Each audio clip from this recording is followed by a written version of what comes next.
Bonjour à tous.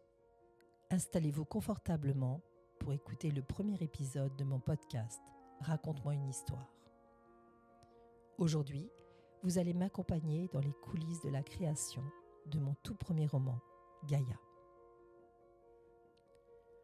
Pour comprendre ce livre, il faut remonter quelques années en arrière, à une période que nous avons tous partagée, mais que chacun a vécue à sa manière. Le confinement. Vous vous souvenez de ce sentiment d'irréel ?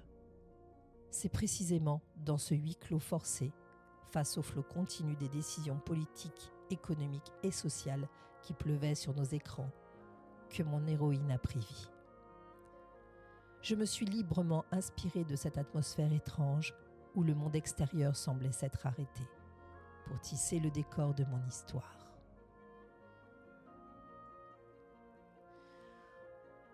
Au cœur de ce récit, il y a Gaïa. Quand on la rencontre, elle n'a rien d'une guerrière. C'est une jeune fille fragile, en proie à une profonde dépression. Elle est brisée, isolée. Son seul réconfort, c'est son chien. Mais Gaïa est une citoyenne modèle. Elle obéit. Elle respecte scrupuleusement les consignes strictes d'un gouvernement devenu omniprésent. Les restrictions alimentaires, les sorties chronométrées, la liberté conditionnelle. Tout cela fait partie de son existence. Et puis, il y a ce rituel. Chaque soir, Gaïa se tient devant sa fenêtre. Elle regarde la pluie tomber inlassablement. Une pluie lourde qui baigne la ville dans la lueur d'un ciel étrangement orangé.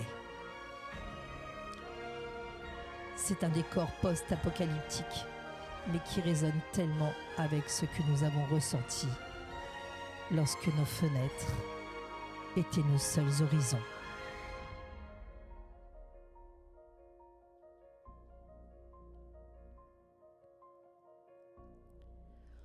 Entre une armée au pouvoir et la confrontation brutale avec la réalité de son monde, Gaïa va entamer un voyage qui va la transformer en une héroïne discrète.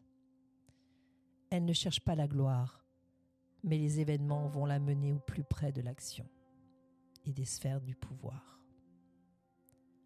En écrivant ce livre, je voulais explorer un thème qui me tient à cœur, la dépression. Je voulais montrer qu'on ne la surmonte peut-être jamais complètement, mais qu'elle peut devenir le moteur d'action et d'engagement puissant.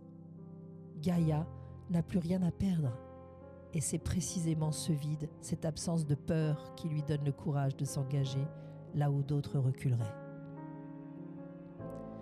À ses côtés, le lecteur va arpenter un pari étrange, sombre et dangereux, avant d'être mené jusqu'au calme trompeur du petit village de Neuilly-en-Vexin.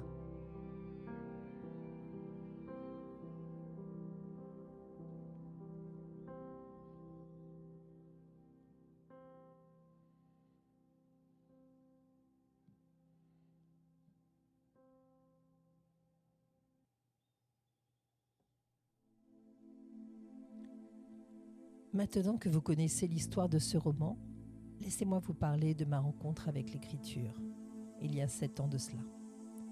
Je vous l'avoue en toute franchise, Gaïa est et reste un premier roman.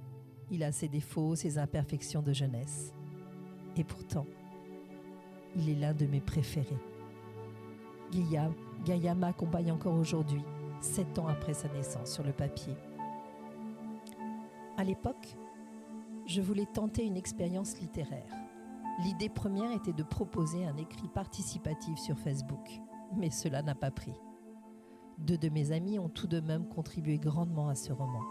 Maryse, en me proposant le prénom de mon héroïne, et Fred, en me glissant celui de son chien.